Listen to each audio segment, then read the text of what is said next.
서울 역삼동 도곡시장에서도 불이 나서 점포 10여 곳이 불에 탔습니다. 네, 소방당국이 진압작전을 벌여 불은 꺼진 상황입니다.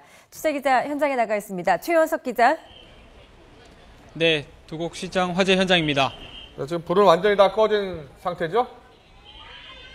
예, 그렇습니다. 오후 4시 조금 넘어서 불은 꺼졌습니다. 지금 뒤에 보시다시피 연기는 나지 않고 또 불도 완전히 진압이 됐습니다. 아직까지는 안에서 소방대원들이 물을 뿌리면서 나머지 이렇게 불길이 혹시 또 있는지 확인을 하면서 진화 작업을 마무리하고 있습니다.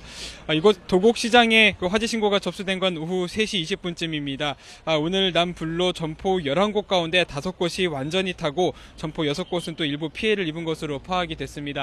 점포들은 과일 가게라든지 또 그릇 가게, 이불 가게와 휴대폰 매장 등이 포함이 되어 있었는데 어디서 불이 됐는지는 아직까지 확실하게 파악이 되고 있지는 않습니다만 내부 한쪽에서 불이 시작된 뒤 굉장히 급속하게 또 보이지 않는 위치에서 불이 천천히 퍼졌던 것으로 보입니다. 소방당국은 처음 신고자가 우선 공터 폐자재물에서 불이 시작됐다고 밝혔지만 아직까지 확실하진 않은 것으로 우선 확인이 되고 있습니다. 오늘 불이 난 곳은 도곡시장인데요. 그 주변에 인근에 아파트 단지가 또 있고 가까운 곳에 백화점까지 있어서 유동인구가 많은 곳입니다.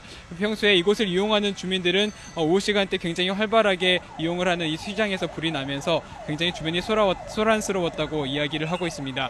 소방당국과 경찰도 화재 진화가 시작이 된 뒤 이 주변 도로들을 통제를 해서 불이 완전히 꺼질 때까지 계속 차량 통제와 또 주민들의 움직임을 또 막았습니다. 오늘 이렇게 불이 난 곳들 안쪽에 이렇게 들어가 보면은 자세히 보이지는 않지만 굉장히 뒤쪽들이 굉장히 건물들이 가까이 붙어 있는 모습을 볼 수 있습니다. 이곳에 오랫동안 가게를 했었던 상인분의 말씀으로는 오래전에는 이 가운데 통로가 있어서 가게 뒤편으로 이렇게 지나다닐 수 있게 길이 있었지만 언제부턴지 뒤쪽이 계속 칸막이가 생기고 또 가게들이 이렇게 분리가 되면서 말 그대로 이어진 그리고 가운데 한가운데가 꽉 막혀 있는 그런 구조로 변하게 됐다고 이야기를 하고 있습니다. 이곳 도곡시장이 처음에 시작이 된 것은 1970년대 정도로 우선 확인이 되고 있는데요. 국가 소유의 도로에 상인들이 하나둘씩 이렇게 모여들면서 이렇게 장사가 시작이 된 그런 시장입니다. 이 때문에 이런 재래시장 대부분들이 그렇듯이 가게들이 밀집해 있는 바람에 주변에 있는 건물 굉장히 한 곳에서 불이 난 뒤에 굉장히 빠르게 불이 번지는 그런 위험한 상황이 발생하기도 했는데요. 오늘 불로 11곳 이렇게 모여있는 11곳의 점포 이외에도 바로 근처에 붙어있는 상가 건물도 일부 피해를 입었습니다. 다행히 오늘 인명피해는 없는 것으로 좀 확인이 되고 있습니다. 연기가 나면서 또 이렇게 일부 냄새가 좀 심하기는 했는데 실제로 병원에 실려가거나 이렇게 통증을 호소하는 그런 환자는 없었습니다.